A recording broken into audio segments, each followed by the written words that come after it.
आज आपण बनवणार आहोत कढी गोळे। सर्वप्रथम तुरीच्या शेंगांचे दाणे काढून घेणे।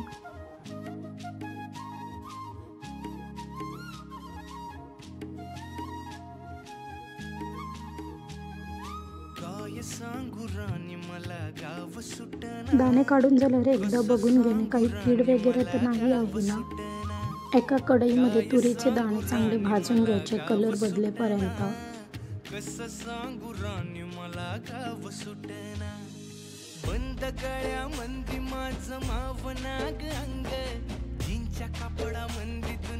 जेणेकरून त्याचा काही कच्चटपणा वगैरे असेल तर निघून जाईल।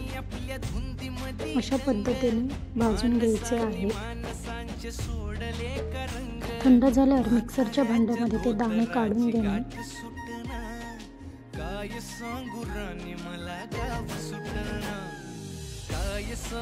आलं लसूण मिरचीची पेस्ट,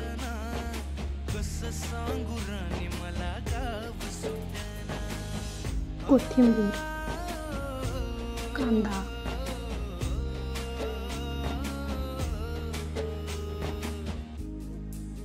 जिरे,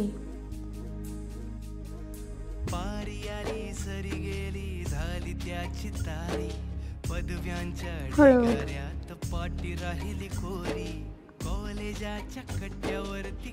चवीनुसार मीठ असे मिक्सरमधून वाटून घ्यायचे आहे। कढी बनवण्यासाठी आपण दही घेणार आहोत। त्यामध्ये 1 चमचा बेसन, तुम्ही ताकही घेऊ शकता, हळद, मीठ, कोथिंबीर असे चांगले मिक्स करून घ्यायचे आहे।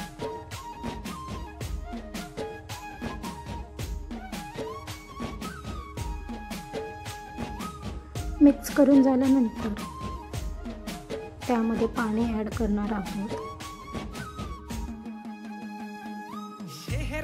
तेल गरम झाल्यावर राई, जिरे, आलं लसूण मिरचीची पेस्ट चांगले परतून घ्यायचे आहे।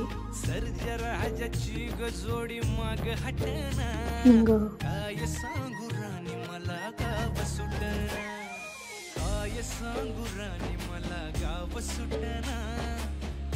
आलं लसूण मिरचीची पेस्ट परतून झाल्यानंतर त्यामध्ये दही व बेसनचे मिश्रण घालणार आहोत।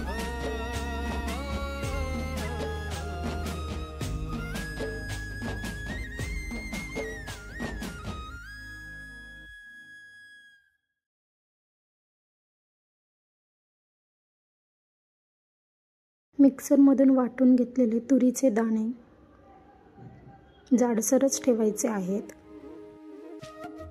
कोथिंबीर, बेसन, कच्चा कांदा बारीक चिरलेला असे एकजीव करून घ्यायचे आहे। त्यानंतर थोडेसे पाणी घालून एक गोळा तयार करणे।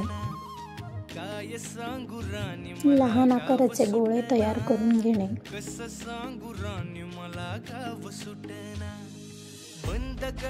गोळे तयार झाल्यानंतर उकळत्या कढईमध्ये सोडून घेणे व 10 ते 15 मिनिट शिजवून घेणे।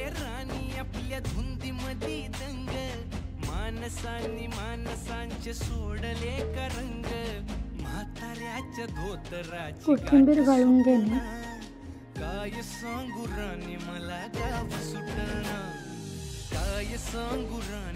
फोडणी पात्रामध्ये तेल गरम करून त्यामध्ये लाल मिरची पावडर घालून त्या कढईमध्ये घालून घेणे जेणेकरून कढीला चांगला रंग येणार।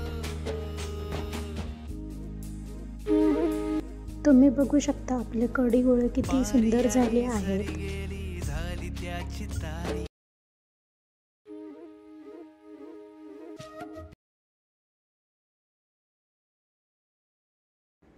Thanks for watching. Like, subscribe share नक्की करा.